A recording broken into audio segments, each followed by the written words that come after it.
Well, thanks so much for joining this morning. If you haven't been before, 5Things is a morning meetup where three speakers share 5 key takeaways from one of their favorite nonfiction books. I really hope you'll leave this hour either just a little bit smarter, inspired to pick up one of the books that we talk about today, or maybe just like feeling a spot better about stuff. Either or is good with me. A few bits of housekeeping. So the event is being recorded. Please just shout if you're not okay with that. And yeah, if you can just please stay muted while the speakers are doing their thing, that'd be much appreciated. If it's possible, just ask questions in the chat as we go along. Hopefully we'll have maybe 20 minutes after the speakers have finished, just to chat about some of the issues raised or anything that we find interesting. So that'd be really helpful. And yeah, last time on 5Things, we had Zach, Sal and Vonnie share their books Deficit Myth, Conversation, and Feminist City. And the recording of that session is pinned to the top of the 5Things Twitter account if you'd like to check that out. And we've managed to get through quite a lot of books. If you don't mind zipping to the next slide, thanks, Dani. 33 of them in all, so that's equates to something like 165 things. Quite a lot of information there. And yeah, I've had obviously a lot of lovely speakers along the way. There's I think most of them I've managed to keep up to date. Yeah, and as always, I'm delighted to add 3 brand new speakers to this illustrious group. So if everyone says a virtual hey to Joe, Dani, and Valerie. Hello. So yeah, first up today, we've got Joe. Joe is director of the MasterCard Foundation Scholars Programme at Edinburgh Uni, and she's on the board of Tribe Porty. And lastly, she says she drinks coffee made by Alan Ainsley, which I'm not sure if that's a claim to fame or not. Is it good coffee, Joe? I mean, that's the excitement of life these days. Oh. It is, but you just push a button on the machine. So. I'm sure it's marvelous It's coffee. Very good. It's very good. Well, Joe's going to share her 5 things from me and white supremacy. Joe. Thanks so much, Andy, and it's such a pleasure to be here today. Also, shout out to my best bud Dani, who's coming up next, which we didn't plan it this way, but I guess that's the beauty of life. So yeah, I'm gonna get started. I'm here to talk to you today about this amazing and profound book, Me and White Supremacy. I want to tell you a little bit about who is the author. She is a teacher and an author. She's British, East African, Middle Eastern, and a Black Muslim woman living in Qatar. In 2017, she wrote the blog post, "I Need to Talk to Spiritual White Women About White Supremacy," which inspired an Instagram challenge to encourage people to consider their relationship with white supremacy over 28 days. It made a huge impact, which spun out into a workbook, which was very popular, and now obviously has become this book, which has been shortlisted and won many awards. She is hugely inspiring. I really recommend listening to her podcasts and reading her blogs. Her work is led by this question of how can I be a good ancestor and create a legacy of liberation and healing within this lifetime and those that come after me. And her book is a contribution to this, to create change, to facilitate healing and seeing possibilities. So let's get started here. This book is about understanding how white supremacy manifests in me, and I say me as a person who holds white privilege, and how to dismantle it within myself and my communities. Layla uses the term BIPOC in the book to refer to Black, Indigenous, and people of color. So I will use that term in the talk to be consistent with the book. For Black, Indigenous, and people of color, the themes that Layla discusses is the reality of their daily lives and maybe triggering. For white people, this will be uncomfortable. And to be honest, I'm totally here for that. So really be conscious in the next 10 minutes of what arises in you as we talk about some of these concepts. As it's a guidebook, I found it really hard to frame my 5 things because my 5 things were very personal takeaways. So I've tried to take a step back and keep it general sharing more the notion of my journey, but not necessarily, sharing the notion of the journey, but not necessarily the nature of mine. And I hope I got that balance right. And I'm also kind of get mixed up between we and me and you and them when talking about white people, but just to emphasize that I am on this path as well, and still learning as I go.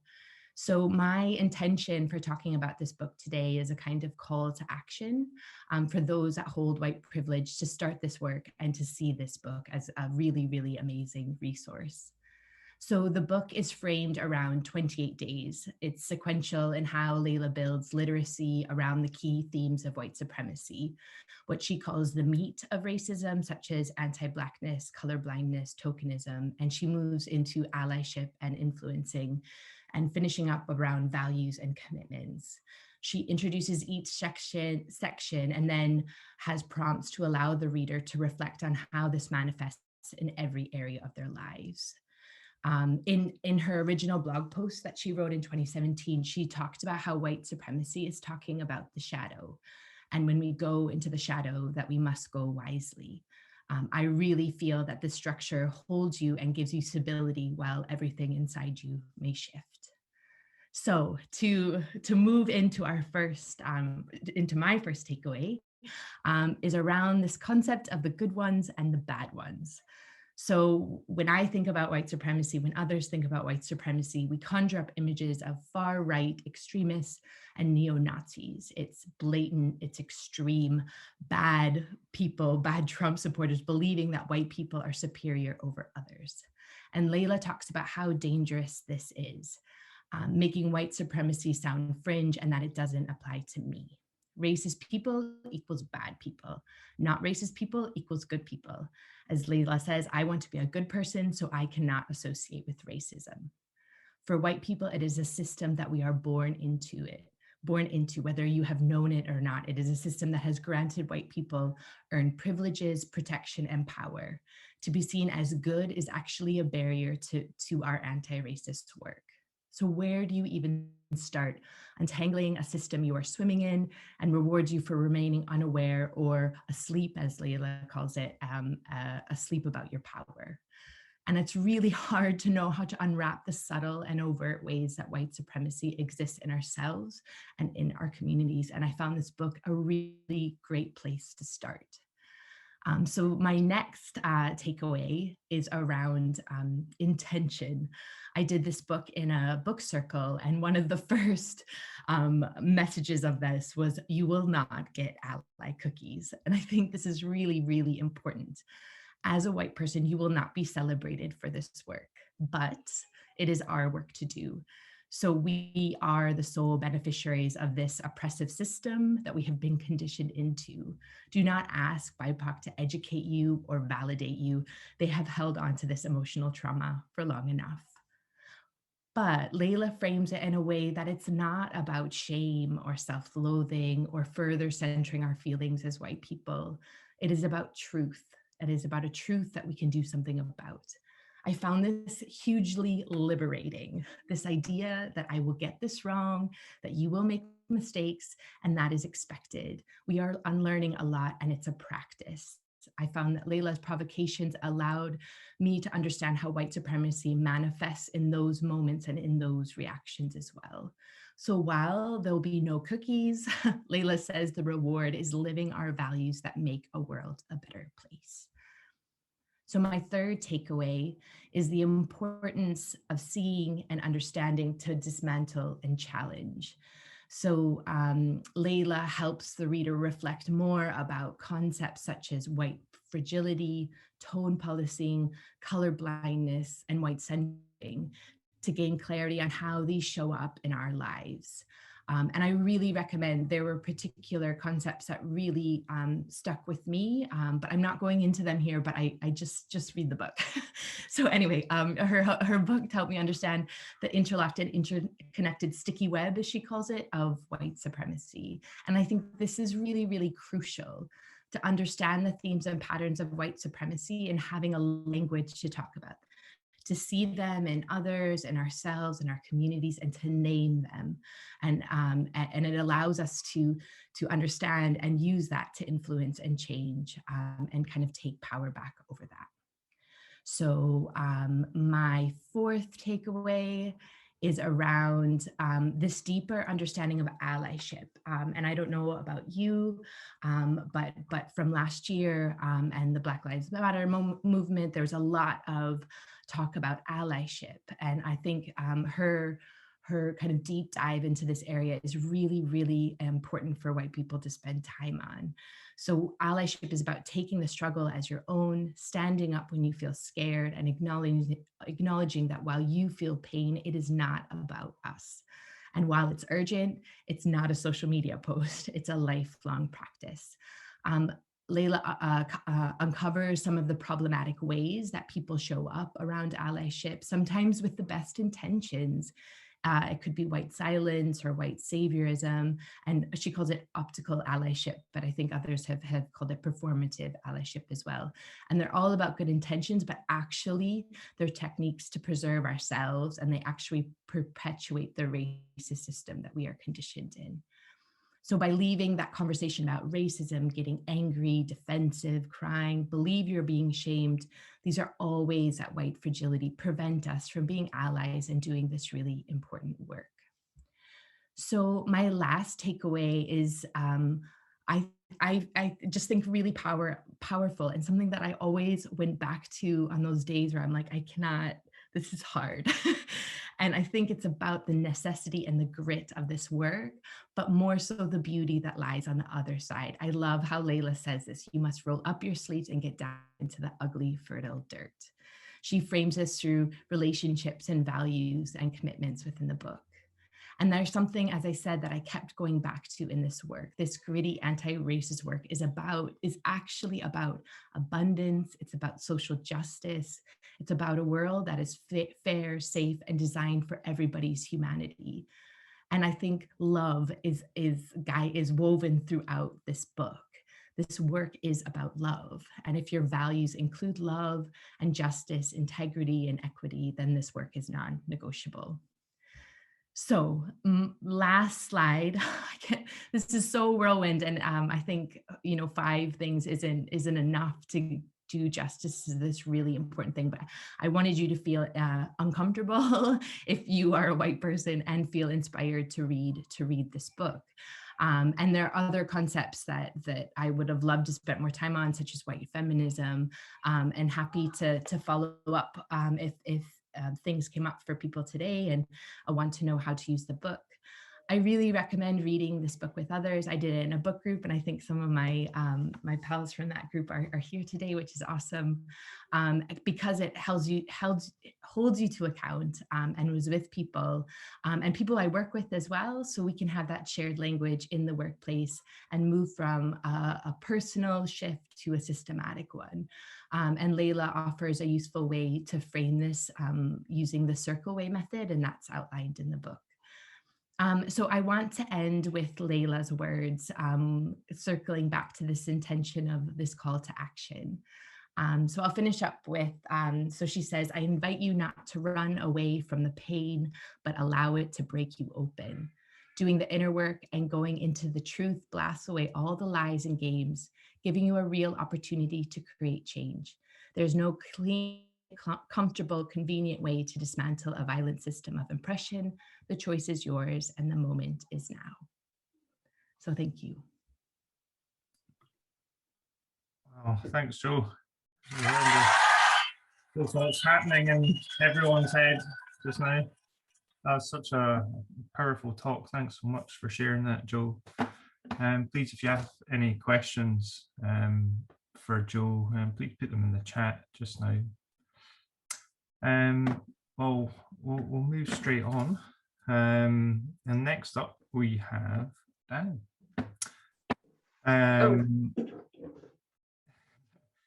Yeah, just to give you a bit of background on Dani. Dani started her first enterprise aged 14, believe it or not, and her first company at 25, and describes herself as very curious about what makes a good business. She founded Triporty in 2014 and Keystone in 2018. And Triporty is a community co-working and creative event social enterprise. Keystone is an online program and community for enterprising women. So Dani has done sterling work to boil down to the core essentials. Gabor Mate's When the Body Says No. Dani. Hello, thank you, Andy.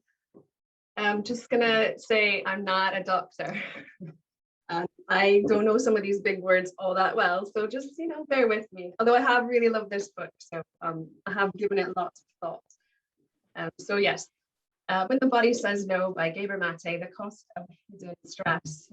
This book draws on scientific research and decades of experience as a practicing physician.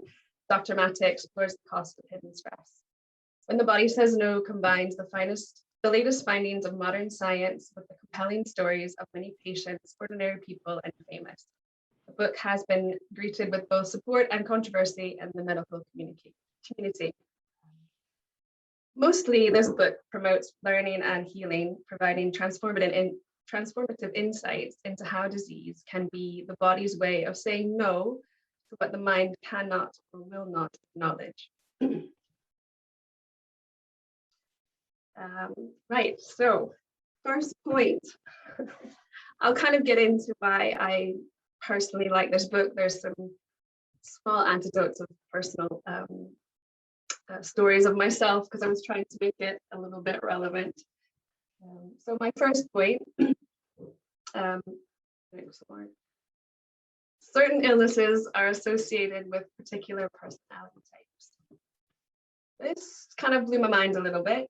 And if you read this book, you might start feeling a sense of panic because you identify with personality type, therefore you think you're going to get this illness. But he does a great job throughout the book to kind of talk you through. It's about awareness. It's not about telling you where you're going to be ill.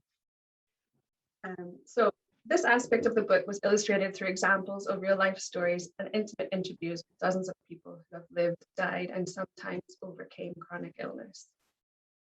When I was reading this book, I had not long lost my dad to lung cancer, and I found this section about personalities common to lung cancer, not surprisingly very interesting, as I didn't know my dad that well, as my parents divorced when I was still a baby and then he moved to Japan.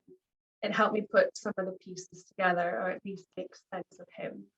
In this chapter, Mate refers to a study by David Kissin, a British chest surgeon, who reported that patients with lung cancer were frequently characterized by a tendency to bottle up emotions. In a number of studies, Kissin supported his clinical impressions that people with lung cancer have, in parentheses, poor restricted outlets of expression of emotions, as compared with non-malignancy lung patients and normal controls. The risk of lung cancer, Kissin found, was 5 times higher in men who lack the ability to express emotions effectively. Kissin's insights were confirmed with another study 10 years later in 1965, where they interviewed 1,000 men and 400 women who participated in a 109-item questionnaire that outlined such risk factors as adverse life events, a sense of long-lasting hopelessness, and a hyper-rational, non-emotional coping style. By 1976, over 600 of the participants had died of cancer, heart disease, stroke, or other causes. The study showed that the single greatest risk factor for death was that what researchers called rationality and anti-emotionality. The results indicated that for lung cancer to occur, tobacco alone was not enough. Emotional repression must somehow enhance the effects of smoke damage on the body. There were several other cases and examples throughout this book of different personality types and their relation to certain illnesses. So, super interesting, a little scary, but very interesting. So the next point. So the prefrontal cortex is where the brain stores emotional memories. So for the past 2 years, I've had chronic pain and generally feeling unwell. So this chapter, which was titled "It's All in Her Head," caught my attention. Functional refers to a condition in which symptoms are not explainable by anatomical, pathological, or biochemical abnormalities or by infection. So if you ever have an illness that a doctor can't explain, they quite often say it's a functional disorder. At that point, usually the GP kind of rolls their eyes and says, it's in your head, go do some breathing or take a yoga class. So in some ways, Gaber points out, my pain is actually in my head, but not because I'm making it up, but because the signals from my body are being sent to my brain. The prefrontal cortex is where the brain stores emotional memories. It interprets present stimuli, whether physical or psychological, in light of past experience, which can date as far back as infancy. Activation of this brain means that some event of emotional significance is occurring. In people who have experienced chronic stress, the prefrontal cortex and related structures remain in the same hypervigilance. Prefrontal activation is not a conscious decision. It's a result of automatic triggering of nerve pathways programmed long ago. So Gaber kind of talked about this personally. He grew up in Nazi Hungary, and his mom was really unable to take care of him as a baby, and so there was no attachment. And then he was given to a stranger to take care of for a year. So it kind of talks through this idea of how your brain is formed from even when you're a baby, and how that those formations of your brain can show up later in life when you are experiencing stress. Next point. Okay, there's a lot of big words in here. I'm a little nervous, so I'll probably trip it up.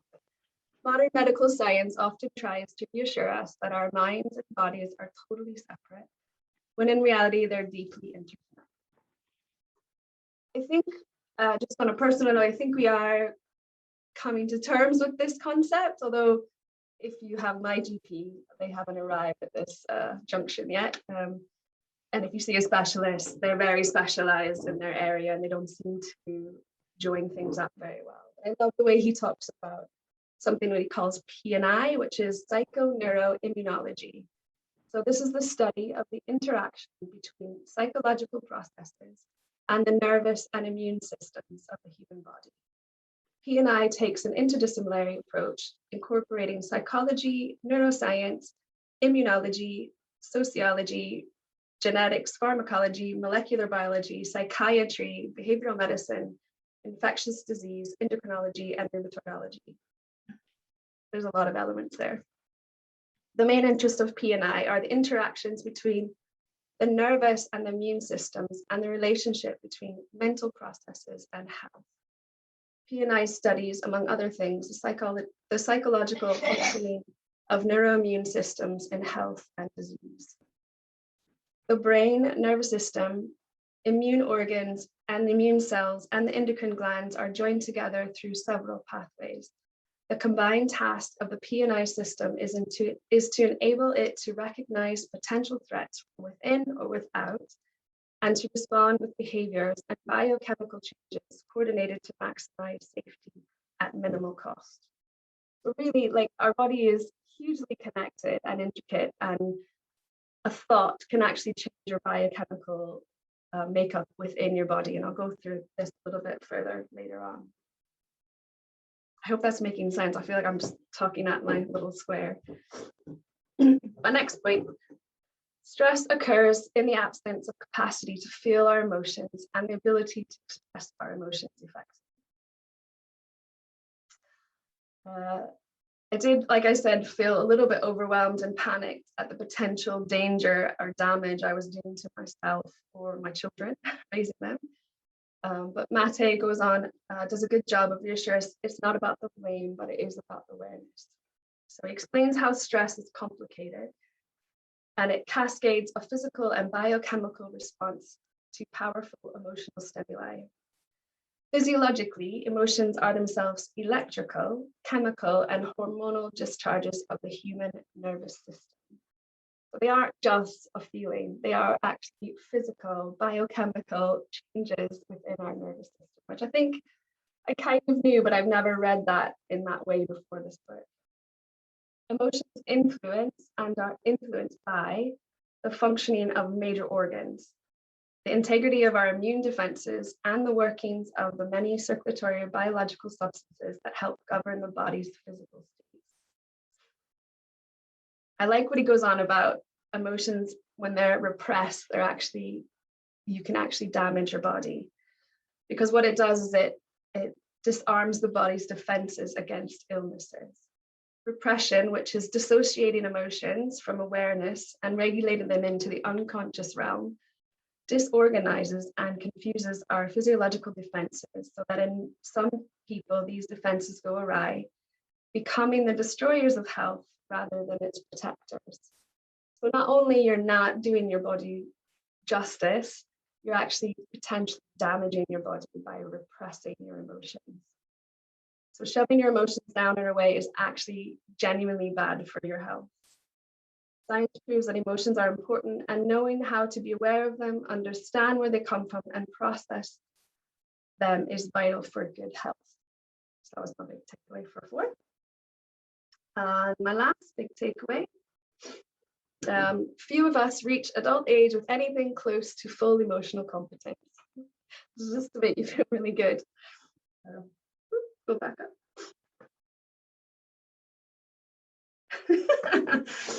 Right, so leading on from the last point, recognizing our lack of emotional competence isn't for self-judgment, it's only a call for further development and transformation. It is the potential for wholeness, for health, which does reside in us all. Having the internal emotional capacity that enables us to stand in a responsible, non-victimized, non-self-harming relationship with our environment will help us face inevitable stresses. So you'll be happy to know that he ends the book with 7 A's of healing. So these are where you might want to take notes. So the first one is acceptance. As he describes it, is the simple and willingness to recognize and accept how things are. Second A is awareness. In this context, learning to notice and trust our internal states. It takes practice to learn signs of stress within our bodies. Third A is anger. Repression of anger is a major risk factor for disease, and the expression of anger has been shown to promote healing. It's actually good to get it out. Autonomy.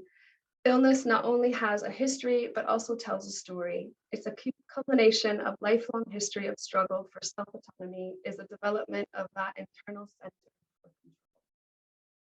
The 5th A is attachment.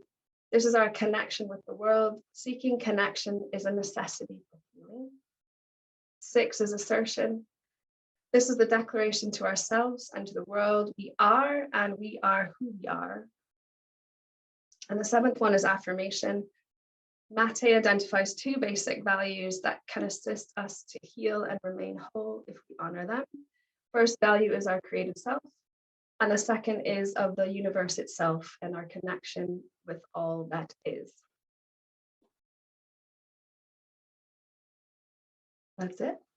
Am I done? Oh, I was going to recap. That's right. Right, so point 1, certain illnesses are associated with particular personality types. And it's not quite that black and white. And the real takeaway from this point is having awareness of whole self so you can support yourself best. Second point, the prefrontal cortex is where the brain stores emotional memories. Really want to stress that stress has a real impact on your health. We know that, but we don't pay enough attention to the ways our bodies uniquely tell us of that impact of unresolved emotions or repressed anger. So really getting to know, to listen to your body, I think is important. Third point, modern medical science often tries to reassure us that our minds and bodies are totally separate, when in reality they're deeply interconnected. PNI, or psychoneuroimmunology, is the study of the interaction between psychological processes and the nervous and immune systems of the human body. Again, he really went on a lot about autoimmune disorders, and it was really interesting because it's actually the body attacking itself, and he kind of translated that to the psychological relevances to that. Again, hugely interesting. Fourth point, stress occurs in absence of capacity to feel our emotions and the ability to express our emotions effectively. Emotions are important, and knowing how to be aware of them understand where they come from, and process this is vital for good health. Physical stress happens in the body when emotions are repressed. And the last point, few of us reach adult age with anything close to full emotional acceptance or competence. But we do all have the potential for wholeness and health. It resides in us all, as does the potential for illness and disharmony. So try this 7 days. Okay, that's it. Thanks so much, Dani.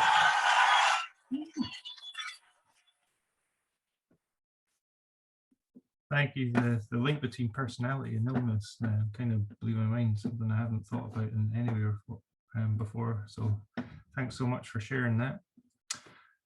Again, yeah, any questions you have for Dani, please put them in the chat. That'd be great. But last up today, we have Valerie. And Valerie is Director of Engineering at CareSourcer and loves the craft of building high-performing, emotionally mature, very relevant teams, as much as architecting systems. She'd really like to shake up the way we think about hiring, finding new and kinder ways to hire diverse and wonderful engineers. Outside of work, she plays drums, skateboards, pets her cat, and runs D&D campaigns. And today, Valerie is going to share 5 key takeaways from Humble Inquiry. Valerie. Hello, can you hear me okay? Sure can. Amazing. So this is my first 5 things. I am super excited to be here. A little bit scared because I wasn't really sure what to expect, but given there's been 2 amazing talks before me, no pressure, but I'll do my best. So I chose today to talk about Humble Inquiry because after reading it, I realized it contained a lot of concepts I already intuitively knew, but wasn't able to name or have a strong mental model of to explain to others. The author, Edgar Schein, was born in 1928. He was a professor at the MIT School of Management, and he's made a huge impact on organizational development.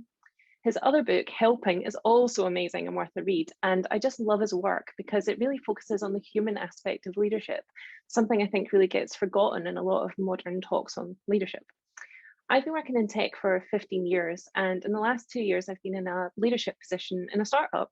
And this really brought into sharp focus the perils of being a leader that is not humble, not open, and not curious, and the disastrous consequences this can have on a business, and more importantly, the people in it, especially one that's so fragile culturally and financially as a startup. The book really helped inform my own leadership style and gave me a concise framework to help me champion a humble leadership style at work. I tried to use the tools from the book to help those that report to me to feel as motivated and engaged at work as possible. And that's what matters to me most as a leader. There's a lot in the book, so I've chosen the key things that stuck with me that I've tried to apply in a practical sense in my day-to-day that might also help you build your mental model of what being a humble leader looks like. So what's it about? Humble Inquiry is a book about the fine art of drawing someone out, of asking questions to which you do not already know the answer, of building a relationship based on curiosity and interest in the other person. It's about how we produce an environment in which people will speak up, bringing up information that's safety related, and even correct higher ups when they're about to make a mistake. We want to maximize the chance that as leaders, we can say to someone, if I'm about to make a mistake, will you tell me, and get an honest answer? And to be honest, that kind of blew my mind because it's not something I ever thought about asking myself or those around me. The key thing about Humble Inquiry is it leads to better relationships, which leads to better communication, which means more successful teams and happier people. Although the book's aimed at organizations and teams, we can also apply it to our personal lives as well, and it contains a lot of non-work examples to illustrate its points. I've certainly been affected by the book a lot in my personal life and at work. Even our ordinary conversations are defined by what we tell rather than what we ask, with questions being taken for granted rather than having a starring role. But what builds relationships, solves problems, and makes progress is asking the right questions. So the first thing is, asking questions empowers others, while telling puts others down. Telling can imply someone doesn't already know what you're telling them and that they ought to. And this can lead to frustration at best and feeling offended at worst. I'm sure we've all been there, right? Especially working in tech. It doesn't mean telling is always bad. There are some situations where it is necessary, but a lot of time it can get in the way of building relationships and fostering trust when it's misapplied. On the other hand, asking temporarily empowers the other person in the conversation and temporarily makes us vulnerable. I'd never really thought of that before, the vulnerability that comes from asking a question. It's because it draws the other person into the situation and into the driver's seat, enables that other person to help or hurt us, and opens the door to building a relationship. So if you don't care about building relationships, telling is fine. Otherwise, telling is riskier than asking. If we want to build a relationship, we have to begin by investing something in it. Humble inquiry lets us do that by spending some of our attention up front. We're saying, I'm prepared to listen to you and I'm making myself vulnerable to you, as my little raccoon is illustrating at the bottom. In return, we may learn something that we didn't know and we needed to know, and a trusting relationship can begin to form through an interactive process in which each person invests something and gets something of value in return. So you know all those times you're in a conversation with someone and they talk about someone you don't even know in situations you've never experienced? Well, that's exactly how not to build a trusting relationship. The second thing is, in order to open up and be vulnerable, we need an awareness and acceptance of here and now humility. I never even heard this term before, so I found it really interesting. The author defines 3 types of humility, which I hadn't really crystallized before either. The first is basic humility. This is where your status is ascribed by birth or social position, and humility is not a choice, but a condition. You can accept it or resent it, but you can't arbitrarily change it. Second is optional humility. This is where status is achieved through accomplishments, where we feel humbled in the presence of those who have achieved more than us, and we admire or envy. Thirdly, we have here and now humility, which can be present at any sort of status, whether you've got basic or optional humility. This is when we're dependent on someone else to get a task done, and they can choose to help or hinder us. It's essential to build a relationship with that person that leads to open task-orientated communication, so we don't miss crucial facts that could cause us to fail at our task. Being aware of here and now humility is critical for building open relationships, because the temporary subordination it creates leads to psychological safety for the other party. We're saying, we acknowledge you, we won't take advantage of you, we won't embarrass or humiliate you, we will tell you the truth and will work on your behalf to support the goals that we've both agreed to. This in turn increases the chance that a person will tell us what we need to know and help us get our task done. So for example, imagine I could tell you, hey, pass me that mug with your right hand. You do it, but you drop the mug onto the floor because your hand is broken. If I'd asked you the best way for me to get to the mug, you would have been like, hey, pass it to me with your left hand, and then we'd both succeed together at the task. Is the onus on the person with the broken hand to speak up? Absolutely not, especially not in some cultures where speaking up to bosses is very much taboo. It's on us to stay open and curious. So sure, passing a mug's really trivial, but imagine you're launching a spaceship, right? This can have really serious consequences. The third thing is, adapting our style of questioning can maximize our chances of building better relationships, sorry. So the author defines 4 types of inquiry. And again, I hadn't really thought about this before. And these can help us engage in a way that has different purposes, but they don't all serve the purpose of furthering the idea of building trust. So first up, no surprise, humble inquiry. This is when we want others to feel that we accept them, we're interested in them, and we're genuinely curious about what's on their minds. Feelings of what we've just learned, here and now humility, are the main basis of this curiosity and interest due to the nature of being temporarily dependent and vulnerable on the person in order to receive positive helping behavior from them. And that doesn't matter where you are in an organization, and even more importantly, probably if you're the CEO. To achieve this, we need to be maximizing exploratory questions that minimize telling and maximize letting the other person tell their story in as unbiased a way as we can. Some example questions might be, so, with an expectant look, or what's happening, or go on, or can you give me an example? Something I found really interesting was that hi, how are you is not humble inquiry because it's culturally scripted to elicit fine, how are you?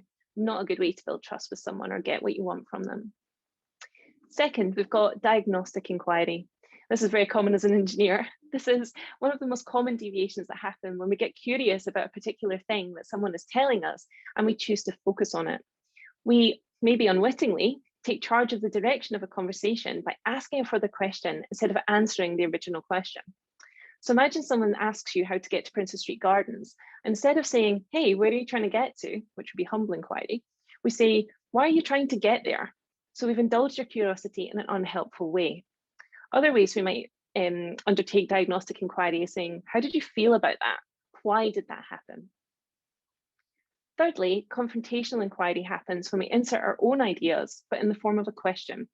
We want information related to something we want to know, and we take charge of both the process and the content of the conversation by giving advice, which the person may or may not have wanted. This makes it harder to build a relationship by making a person defend their stance and creates resistance. So compare, did that not make you angry, which is confrontational, versus how did that make you feel, humble? Were they surprised, confrontational, versus how did the others react, which would be humble. Lastly, process-oriented inquiry is when we shift the focus onto the conversation itself, which can be a hugely powerful tool that needs to be handled in a super delicate way to ensure that it stays humble. So compare, why were you so defensive when I told you how I felt, versus, is this too personal, which remains humble. The fourth thing is that understanding what our culture actually is the key to being able to use humble inquiry. There's some words here that I didn't understand, so you're gonna have to bear with me, but that's why I found it interesting. So your normal company values poster are created from what the author calls espoused values, and your real company culture is made of unspoken tacit assumptions. I'd never heard of the word espoused, I'd never heard of the word tacit, so I googled it. Espouse means to adopt or support, and tacit, I think you pronounce it tacit, is understood or implied without being stated. So the espoused values are what we unearth when we enter a new culture and we ask about what things mean. These can be ideals such as freedom, individualism, or the promotional system. Tacit assumptions are taken for granted behaviors and artifacts that no one really talks about anymore, that are the true essence of a culture that paves the way for humble inquiry to take place. Sounds a bit weird. So we take an example where we might claim to value teamwork and talk about it all the time, but our artifacts, like our promotional systems, are entirely individualistic, showing that the espoused value of teamwork is at odds with the tacit assumption that individuals are valued more than teams. Knowing this difference between our organization's espoused values and tacit assumptions is the key to understanding our real company culture. Lastly, the fifth thing is that cultures that value individualism and prevent managers from displaying here and now humility block humble inquiry. This is problematic because we exist in cultures where we value task accomplishment over relationship building, tacit assumption, and do not like our trust groups, but pretend to value teamwork, the espoused value. Our culture is also one where a manager asking a report, what should we do, is often considered failure, leading to a default stance of telling, and we therefore still compete on who can tell the most. This is a nightmare because our reports are always in a vulnerable position and must feel safe before they'll fully commit to open communication and collaboration, which requires relationship building and not telling. If we don't do this and we don't engage in humble inquiry, it's impossible to know if communication is good because our reports will not admit if they've misunderstood anything and may not share critical, sometimes safety-related information. It's on us as leaders to push past the culture of telling and accept that the more complex the task, the greater the degree of interdependence, and the more the leader has to acknowledge here and now humility and engage in humble inquiry to get the best outcome for everyone. So, in summary, to have better relationships and be more successful at work and home, we should aim to ask more, tell less, stay curious, and stay humble. There will always be times that those that report to us know more than we do, and we need to accept and embrace that and get comfortable with the vulnerability that empowers others. Depending on the type of questions we ask, we may increase or decrease our chances of gaining trust and gaining important insights from another person. There's a disconnect between the values we say we believe and the values that we actually have in an organization. Understanding the values we actually have, or the tacit assumptions, is key to being able to foster an environment where humble inquiry is possible. Managers need to push past the desire to tell the most and employ humble inquiry, especially so when in a situation of complex and ambiguous tasks, so that their reports can trust them with vital task-oriented information. So I'll leave you with the original question to hold in your mind. If I'm about to make a mistake, will you tell me? Yes. Thank you so much, Valerie. That was amazing. And a final round of applause for our three wonderful speakers, Joe, Dani, and Valerie. Oh, that's not very loud. Let's pump that up. Oh, thank you so much, three of you. That was Absolutely intriguing. I was just going to start with you, Valerie. I was wondering if you believe like the model of the infallible leader has been challenged at all. Can you maybe give me a bit more specifics? Challenged at all in what sort of sense? I suppose like I suppose the model of leadership, you know, we've had for so many years is that sort of infallibility. They're always right, never admit to be wrong. I don't know, you could argue like someone like Jacinda Ardern is a spot more humble. And I think I've not got massive insight into her role, but I believe she maybe follows the model that, you know, humble inquiry is recommending and asking questions of people rather than just dictating. But yeah, I don't know if you've even seen any change in your sort of 15-year tech career. Are you leading the way? I think there's definitely a lot more literature on it. There's been like a real void. Like if you look at books between like just post-war up to like, I don't know, the 1980s, there's a real like vacuum there in terms of like the sort of humility and the servant leader. And then between maybe like 80s and now, there's a lot more coming out, like your Daniel Pink's with Drive, which is an amazing book, your Simon Sinek's, your Amy Edmondson's, and all this like amazing research that's there. That kind of is proving that all of this stuff does work. And, you know, also Brené Brown, who's done like thousands and thousands of interviews across loads of organizations. I think the key thing is though, like the truth's always been there. It's just that organizations don't listen. And it's almost like everyone's so focused on Taylorism and the carrot and the stick model that they can't get past it. And we're kind of stuck in this weird thing where like our cultures and organizations have moved on. Everything's like way more complex, but we're acting as if everything is really like basic and, you know, algorithmic, and we can just do that, you know. So I think it's less about like, you know, the literature and the leaders and you know, blazing a trail, and more about organizations just seeing that that's how things need to be. You know, there's a lot of resistance still. Yeah, I don't know, Dani and Joe and Danae, who's kindly driving, if you've got any thoughts on that as perhaps in leadership positions.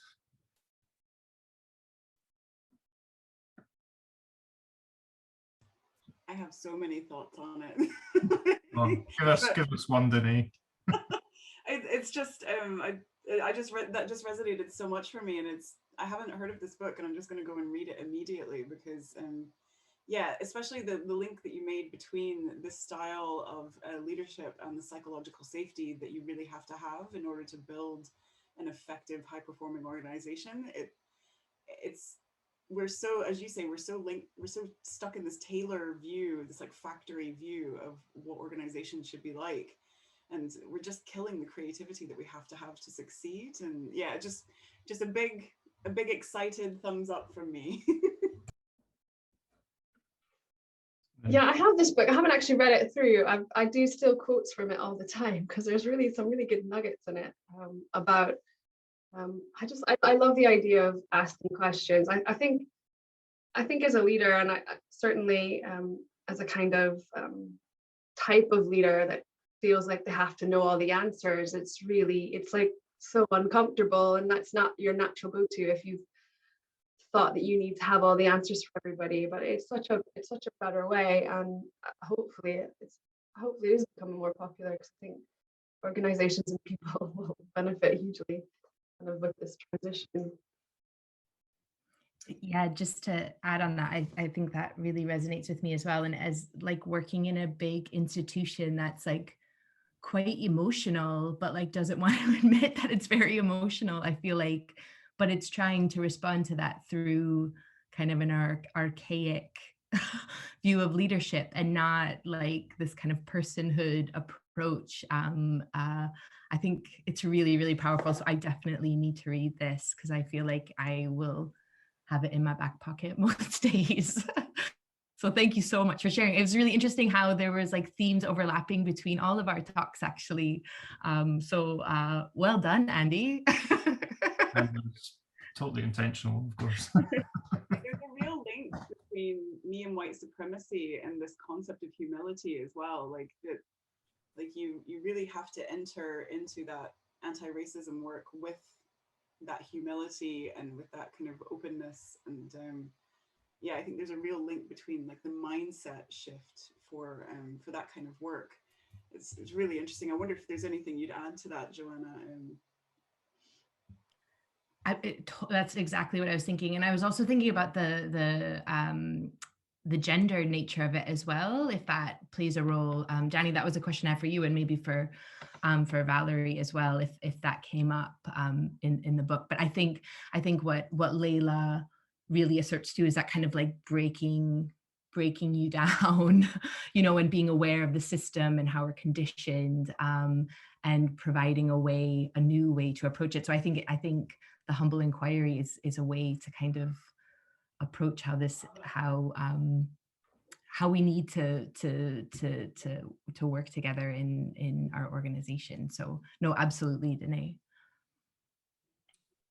I think it was a question I had for you, Joe, actually, sort of fear of making mistakes, you know, is holding people back from making progress with their, you know, attitude to racism. Is there anything, well, I don't know if you'd agree with that, but, you know, if you do, is there anything sort of in that sort of sense of humble inquiry that, you know, might help people? Yeah, I think it's it's not about you. Yeah. Like, obviously, you know, we've been conditioned, and like there's a role we played, and I think the book allows you a way to think about your childhood and like maybe instances that you maybe didn't do, you know, maybe were harmful in some way. It provides a framework to do that. But I think I found, as I mentioned, like it was so liberating that it's like my pain doesn't have to be centered to this. You know, this is about listening and the humble inquiry. It's about those tools as well. And I just found like and this kind of like, you will get it wrong, and there's a really good way to approach those opportunities, and like those learning opportunities are golden.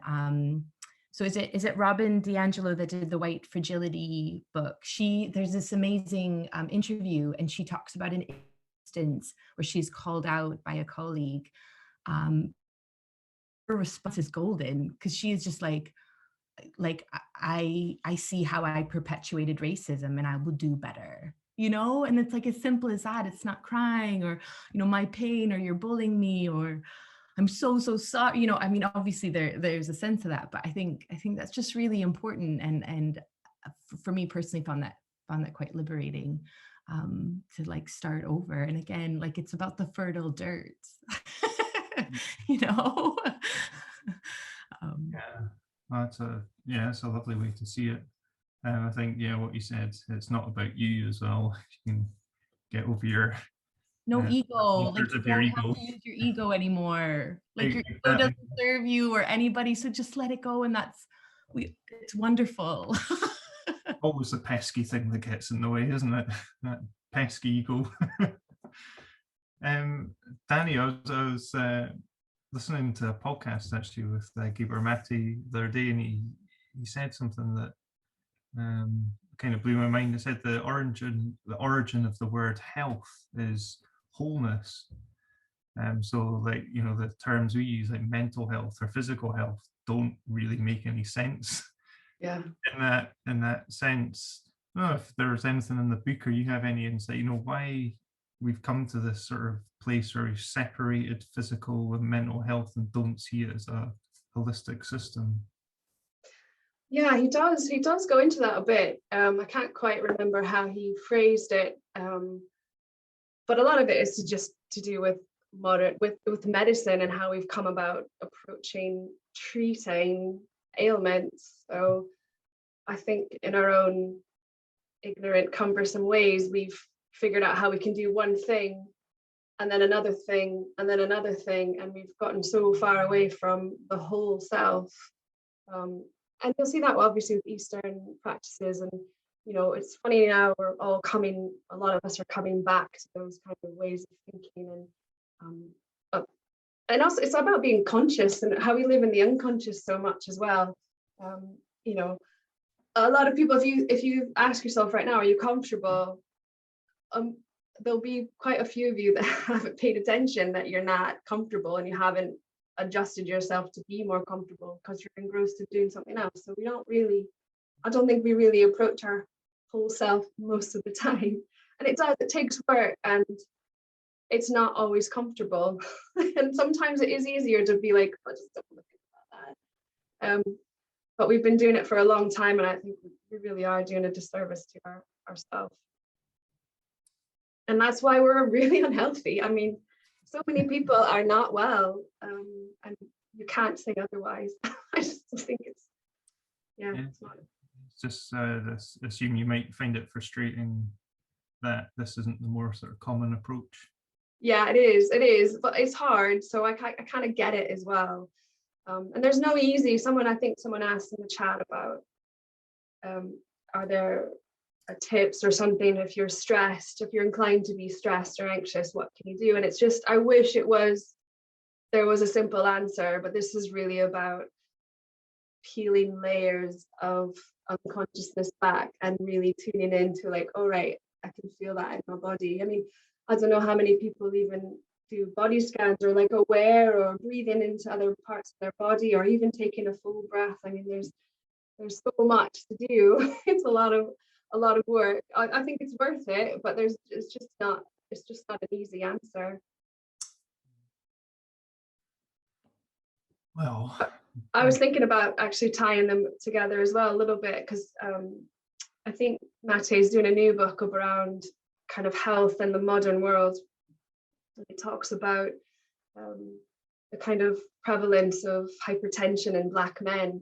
And then he talks about why that probably is there. If he breaks down what hypertension means, hypertense, hyper aware, because they had to be because of their own safety or because they were feared and threatened. And you can see generations of that and how that's transpired into genetic predisposition for hypertension.